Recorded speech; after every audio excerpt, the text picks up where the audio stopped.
In this video, I will help you to find out which Squarespace plan should you buy. So Squarespace has got 4 plans for you. One is personal, other is business, basic commerce and advanced commerce. Every plan has its own features. So the first plan is personal.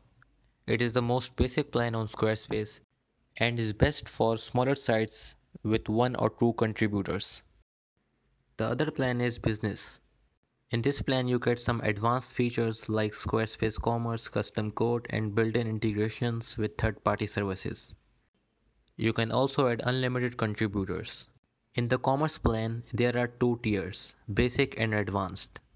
If selling online is the primary goal of your website, these 2 plans are the right option for you.